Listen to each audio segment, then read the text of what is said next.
رب اشرح لي صدري ويسر لي امری واحلل عقدة من لسانی یفقهوا قولی۔ سورۃ المؤمنون کی تلاوت کا آغاز ہوا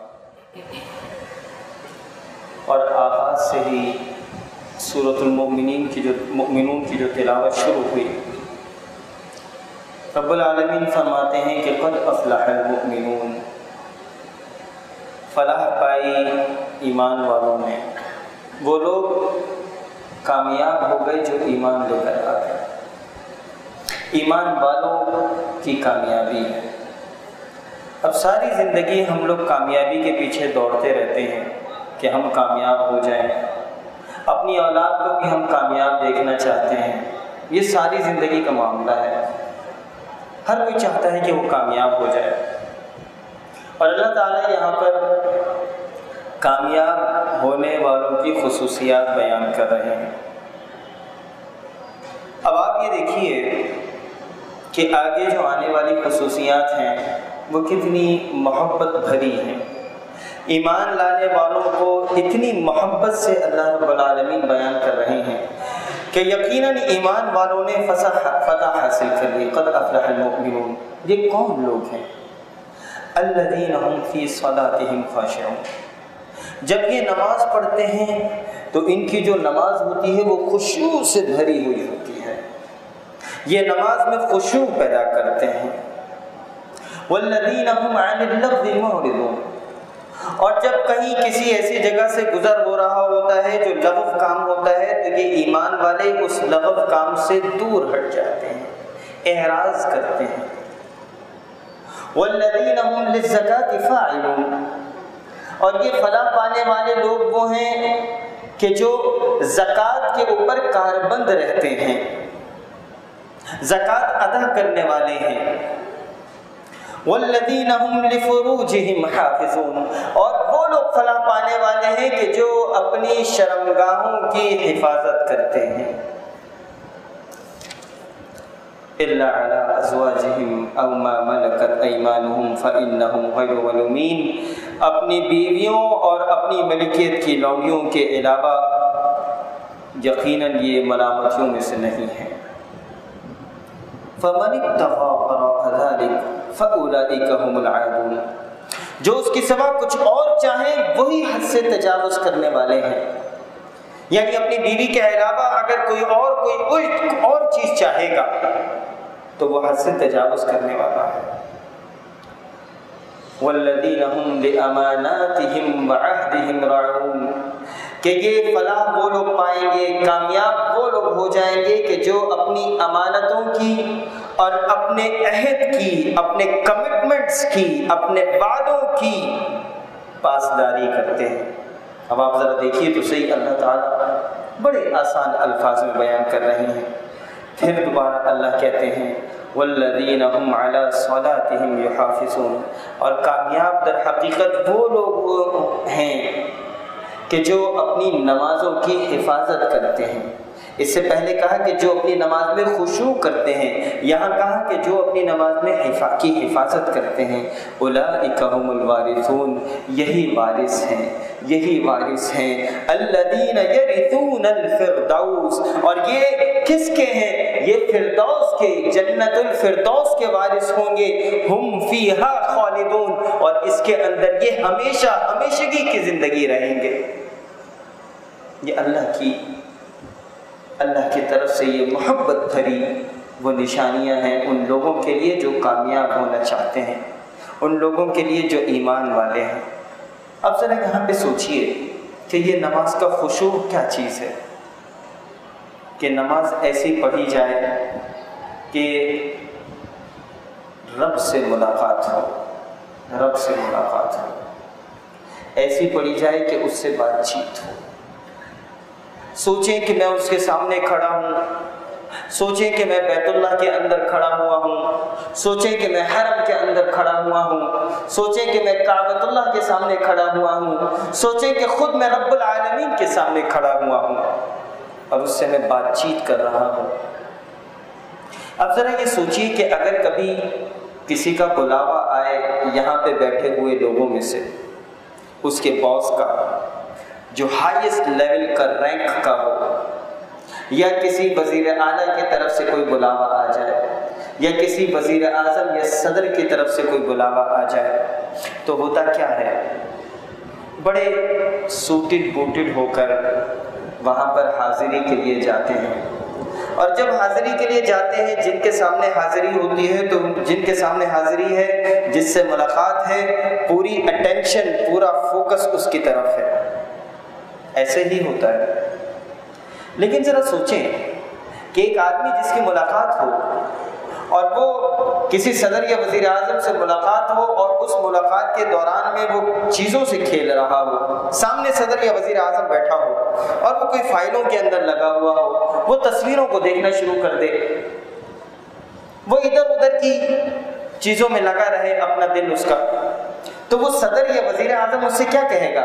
وہ اس سے کچھ نہیں کہے گا، وہ اپنے درباریوں سے کہے گا، اپنے مشیروں سے کہے گا کہ بھائی یہ آدمی پہلی دفعہ تو آ گیا ہے یہاں پر، یہ آ گیا ہے، اس نے میرا وقت برباد کیا ہے، یہ دوسری کاموں میں لگا ہوا ہے، آیا مجھ سے ملاقات کرنے کے لیے ہے لیکن یہ دوسری چیزوں میں لگا ہوا ہے، یہ اس دفعہ تو آ گیا ہے، آئندہ اس کی مجھ سے ملاقات نہ ہو، آئندہ یہ یہاں پہ نہیں آئے، یہی ہوگا کہ یہ میرا ٹائم وقت برباد کر رہا ہے۔ لیکن قربان جائیے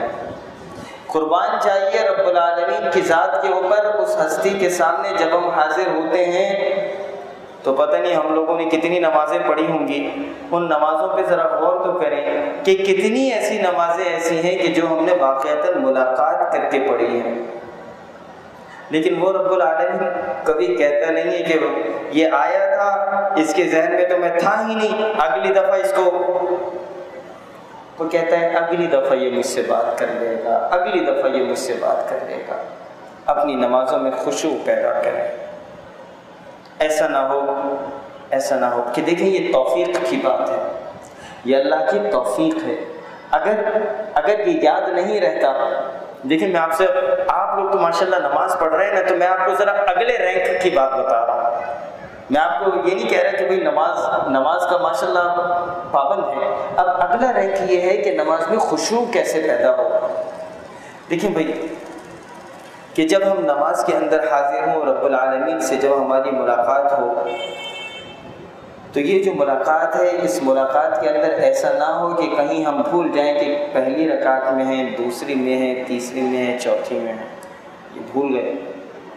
اچھا، اکثر لوگوں کو اگر بہت ساری صورتیں یاد ہیں تو پھر پہلی رکعت میں کون سی صورت پڑھی تھی اور دوسری میں کون سی صورت پڑھی تھی یہ یاد نہیں ہوتا، یا امام نے پہلی رکعت میں کون سی صورت پڑھی اور دوسری میں کون سی پڑھی۔ میں آپ کو بڑی اس سے بات بتا رہا ہوں، اپنا خود فلٹر کریں اپنے آپ کو کہ اگر مجھے یہ یاد ہی نہیں رہا کہ میں امام نے پہلی رکعت میں کون سی صورت پڑھی تھی، دوسری رکعت میں کون سی صورت پڑھی، تو اس کا مطلب ہے کہ حساب کتاب ذرا ٹیڑھا ہے، خشوع کا بھی وہ لیول نہیں آیا۔ اسی لیے کوشش کریں کہ اس خشوع کے لیول کو حاصل کرنے کی، اس لیول پر پہنچیں کہ جب اللہ سے ملاقات ہو تو کسی اور کا خیال نہ ہو۔ اس کے بعد آگے چل کر یہ بات آتی ہے کہ یا ایھا الرسل کلوا من الطیبات واعملوا صالحا، کہ اے پیغمبر حلال چیزیں کھاؤ اور نیک عمل کرو، تم جو کچھ کر رہے ہو اس سے میں بخوبی واقف ہوں۔ دیکھیں یہ اللہ کے نبیوں کو، انبیاء کو یہ بات کہی گئی کہ حلال چیز کھاؤ، کیونکہ یہ جو لقمہ حلال ہوتا ہے در حقیقت یہ لقمہ حلال کوئی نہ کوئی رزلٹ لے کر آتا ہے، لیکن جو لقمہ حرام ہوگا اس سے کیا رزلٹ ملے گا؟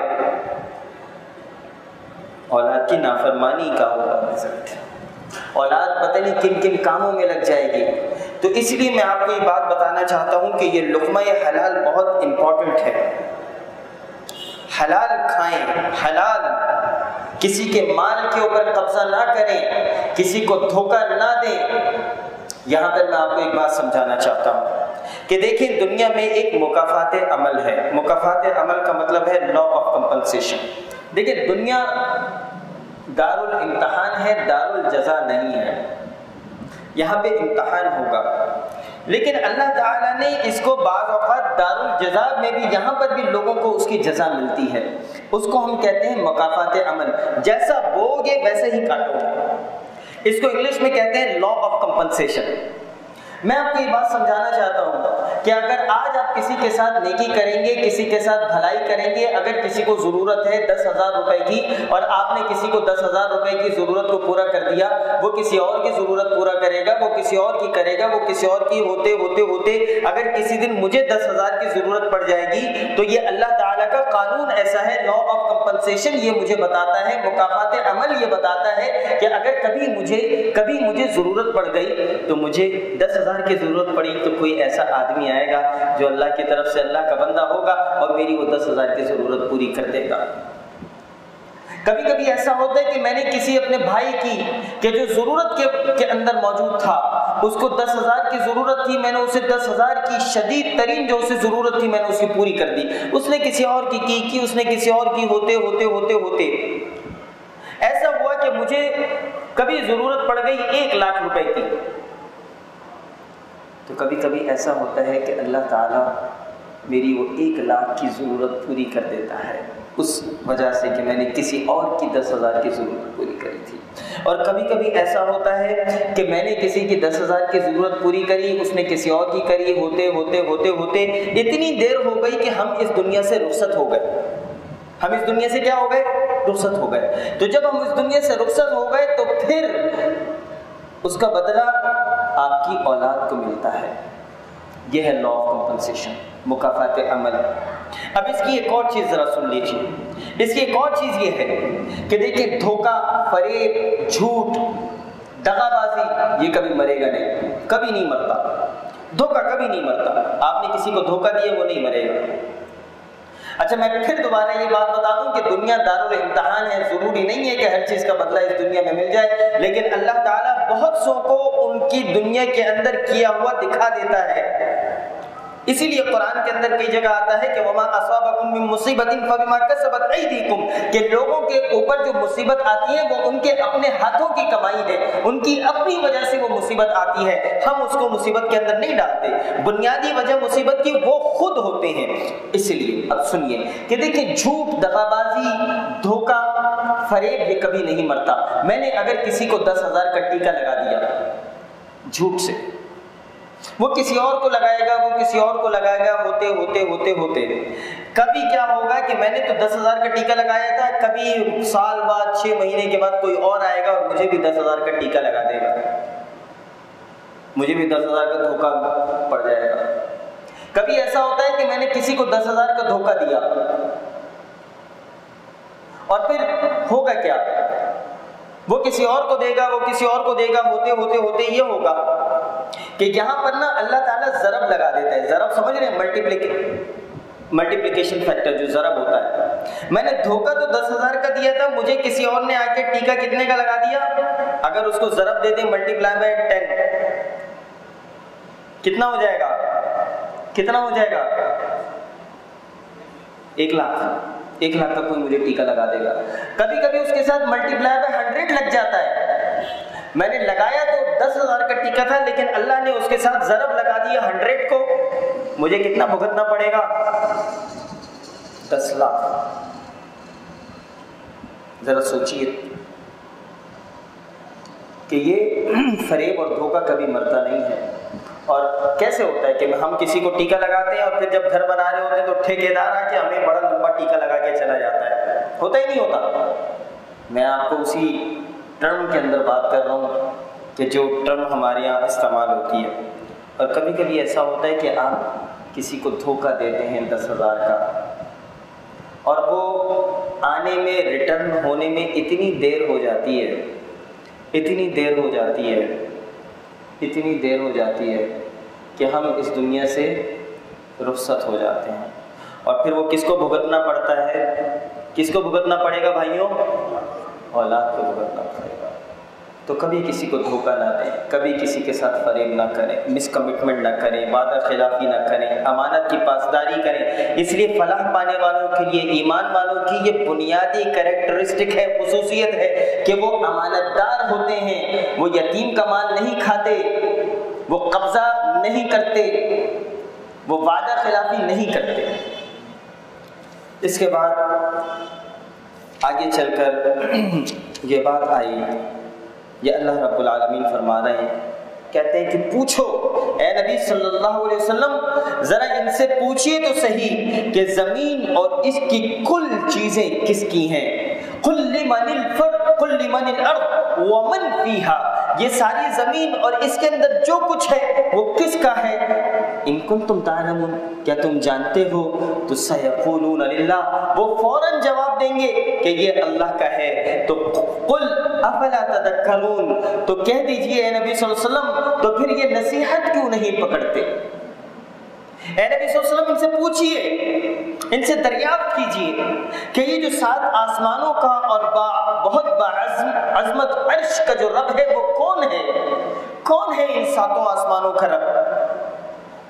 تو پھر وہ لوگ جواب دیتے ہیں کہ اللہ ہی ہے، اللہ ہی ہے۔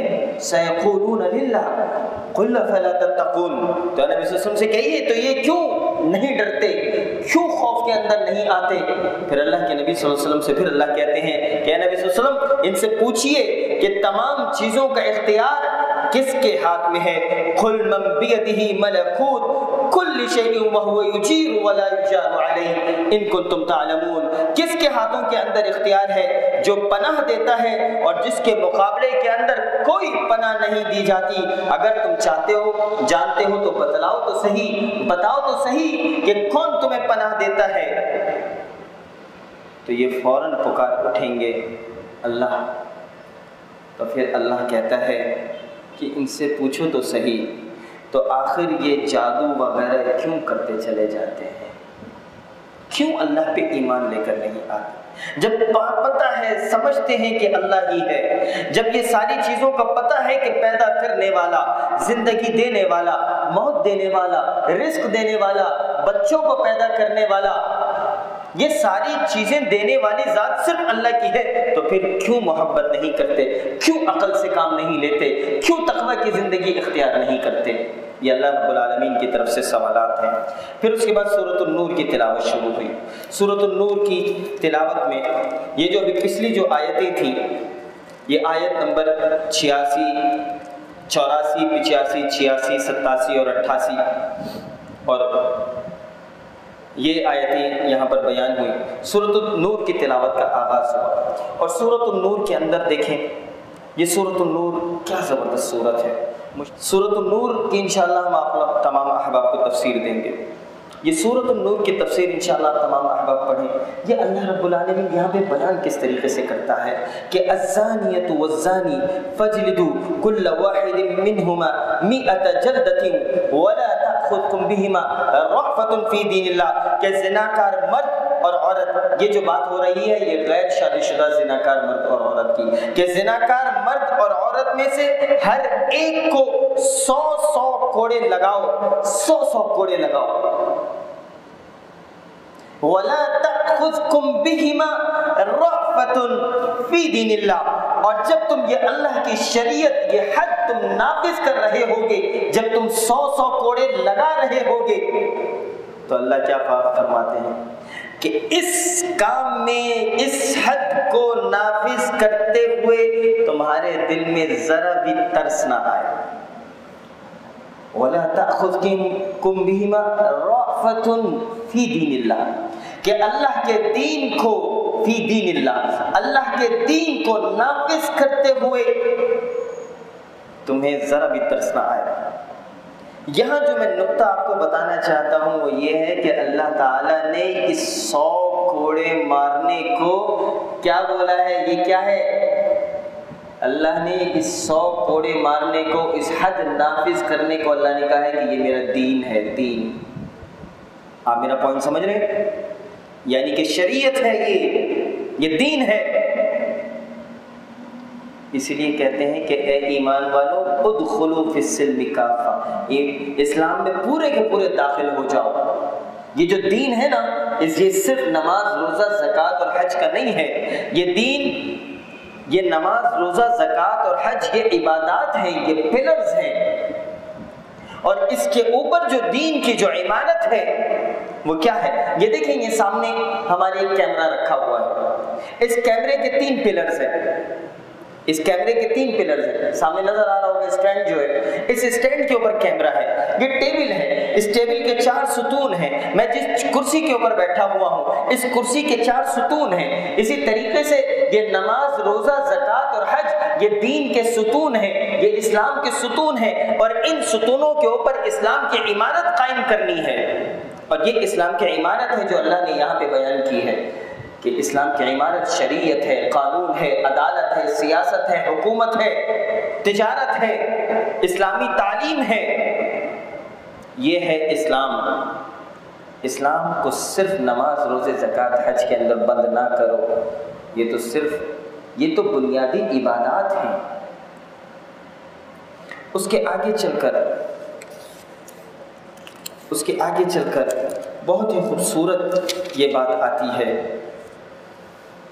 دیکھیں، یہ سورۃ النور جو تھی حضرت عائشہ رضی اللہ تعالی عنہ کے حوالے سے، کہ اللہ کے نبی صلی اللہ علیہ وسلم ایک غزوے سے واپس آ رہے تھے، اور واپسی میں ہوا کیا کہ جب حضرت عائشہ رضی اللہ تعالیٰ عنہ جس اونٹ پر سوار تھیں اس سے اونٹ سے اتری، اور پھر اس کے بعد ان کو قضائے حاجت تھی، وہ اس قافلے سے تھوڑا سا دور جا کے قضائے حاجت کے لیے گئی۔ تو جب وہ واپس آئی تو قافلہ جا چکا تھا، تو اس کے بعد وہ اسی جگہ پر جہاں پر وہ موجود تھیں، وہ انہوں نے اپنے اوپر کپڑا رکھ کے وہاں پہ لیٹ گئی کہ اب قافلے سے پیچھے چلنے والا کوئی بھی آ رہا ہوگا تو وہ مجھے دیکھ لے گا اور پھر مجھے اپنے ساتھ قافلے تک لے کر چلا جائے گا۔ تو پیچھے ایک صحابی آ رہے تھے، حضرت غالباً سفیان ان کا نام تھا۔ تو وہ جب آگے آنے لگے تو ہوا یہ کہ جب وہ مسلمانوں کے قافلے کے قریب پہنچے تو پھر ہوا یہ کہ لوگوں نے دیکھا کہ یہ حضرت صفوان اور حضرت عائشہ رضی اللہ تعالیٰ عنہ آ رہے ہیں۔ عائشہ رضی اللہ تعالیٰ عنہ اونٹ کے اوپر بیٹھی تھی، صفوان رضی اللہ تعالیٰ عنہ جو تھے وہ اس اونٹ کی رکاب پکڑ کے پیدل چلتے ہوئے آ رہے تھے۔ تو وہ جو منافقین تھے ان منافقین نے، وہ خود جو عبداللہ ابن ابی اس قافلے کے اندر موجود تھا، عبداللہ ابن ابی، اس نے ایک فساد کھڑا کر دیا، بہتان لگا دیا حضرت عائشہ رضی اللہ تعالیٰ عنہ کے اوپر کہ دیکھو بھائی، یہ دیکھو یہ نبی کی بیوی ہیں اور یہ کیا کر کے آ رہی ہیں معاذ اللہ، اور ایک بہت بڑا طوفان کھڑا ہو گیا۔ اب آپ اندازہ لگائیے آپ کی بیوی کے اوپر کوئی اس طریقے کی تہمت لگائے۔ یہ دین تھا جس کے اوپر اللہ کے نبی صلی اللہ علیہ وآلہ وسلم کی قربانی تو دیکھیے، اس دین کی خاطر اللہ کے نبی کی جو 2 بیٹیاں تھیں ان کی طلاق ہو گئی تھی۔ آپ کو پتہ ہے ابو لہب کے جو بیٹے تھے انہوں نے طلاق دی تھی، اور یہ بیوی کے بارے میں بھی لوگ اگر تہمت لگائیں، اس دین کی خاطر کتنی قربانی دی، اور خود اللہ کے نبی صلی اللہ علیہ وسلم کی تو نسل اس دین کے لیے قربان ہو گئی، ان کا خون، حضرت حسین رضی اللہ تعالیٰ عنہ کا خون اس زمین کے اندر شامل ہوا، تب جا کے یہ دین میرے اور آپ تک پہنچا ہے۔ اور یہاں پر جو بات سمجھنے کی ہے وہ یہ ہے کہ حضرت عائشہ رضی اللہ تعالیٰ عنہ کے اوپر جب یہ بات آ گئی تو اب اللہ کے نبی بہت غمزدہ تھے، حضرت ابوبکر صدیق رضی اللہ تعالیٰ عنہ بہت غمزدہ تھے، اور یہ بہت لمبا عرصہ گزر گیا، بڑا سخت وقت تھا۔ اور پھر اوپر سے ایک دفعہ حضرت نبی کریم صلی اللہ علیہ وسلم حضرت عائشہ کے پاس آئے اور کچھ اسی طریقے سے بات کرنے لگے، اور تو حضرت عائشہ رضی اللہ تعالیٰ عنہ نے کہا کہ اگر آپ بھی میرے بارے میں یہ سمجھتے ہیں تو پھر کیا ہوگا۔ وہ تھوڑی سی ناراضگی کی کیفیت میں تھی، اور اسی وقت پھر اللہ رب العالمین کی طرف سے برات کا اعلان ہوا۔ حضرت عائشہ رضی اللہ تعالیٰ عنہ کی، حضرت عائشہ کی صفائی کے لیے اللہ رب العالمین نے قرآن کی آیات نازل کی ہیں۔ آپ اندازہ لگائیے، اللہ رب العالمین نے قرآن کی آیات نازل کی۔ تو انشاءاللہ آپ تمام احباب سے گزارش ہے کہ اس کی تفسیر ضرور پڑھیے گا، اور اسی کے اندر آگے چل کر یہاں یہ بات آتی ہے پردے کے حوالے سے، حجاب کے حوالے سے۔ میں جب آپ سے بات کروں گا کہ یہ حجاب کے حوالے سے میں بھی آپ سے بات کرنے لگا ہوں، تو آپ کا کیا خیال ہے یہ کن لوگوں کے بارے میں بات ہوگی؟ کن لوگوں کے بارے میں بات ہوگی حجاب کے حوالے سے؟ خواتین ہیں؟ دیکھیں بھائی، یہ ایک نارمل انڈرسٹینڈنگ ہے لوگ سمجھتے ہیں کہ جب بھی حجاب کی بات آئے گی تو خواتین کا معاملہ ہے۔ اب دیکھیں میں قرآن کی آیات پڑھتا ہوں۔ اللہ رب العالمین فرماتے ہیں کہ قل للمؤمنین، اے نبی کریم صلی اللہ علیہ وسلم ان مومن مردوں سے یہ بات کہہ دیجئے، یغضوا من ابصارہم، کہ اپنی نگاہوں کو نیچے رکھیں۔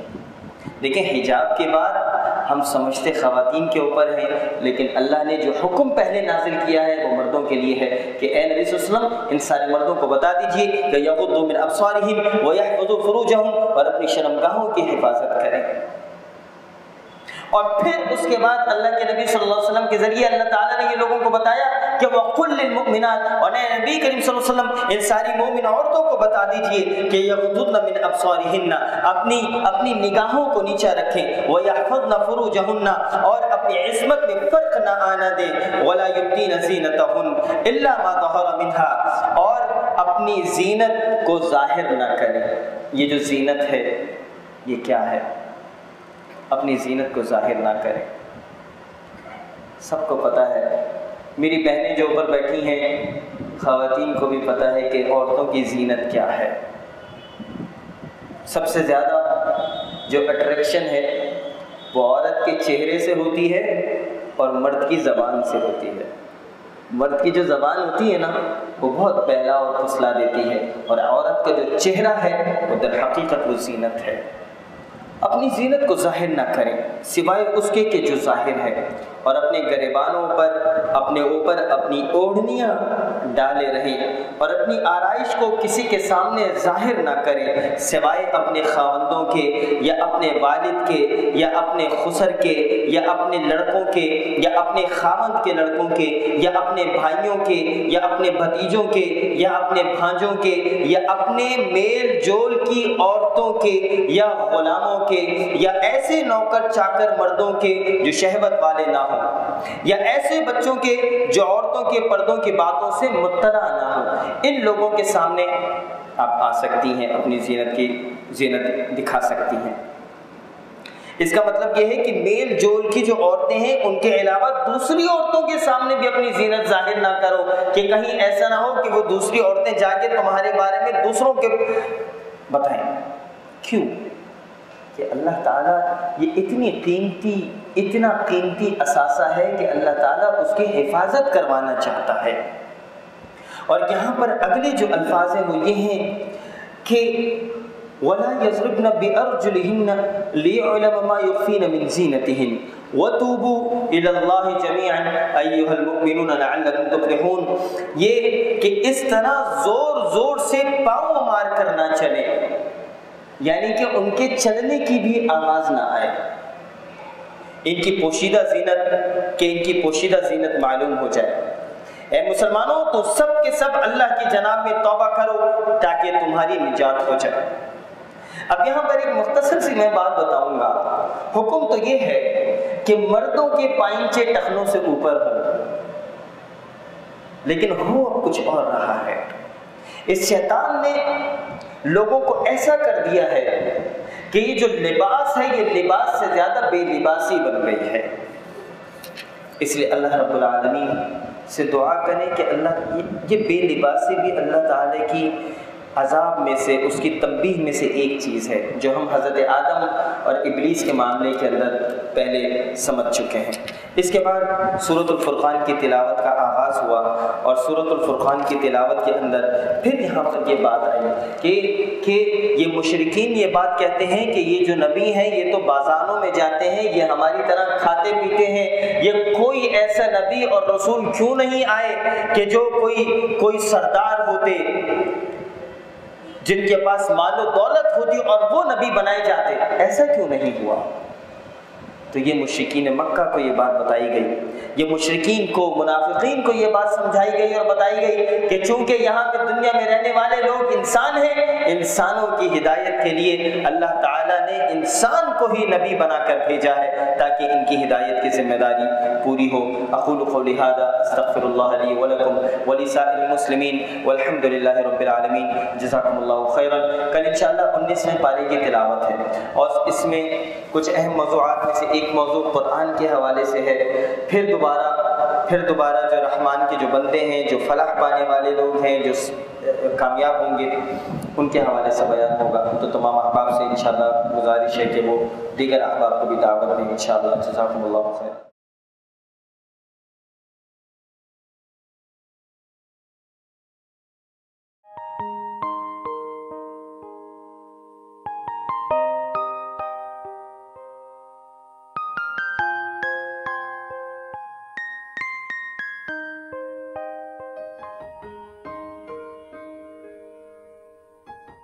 Thank you for watching.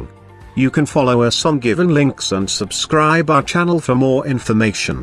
The Redolent. We are your promotional bridge.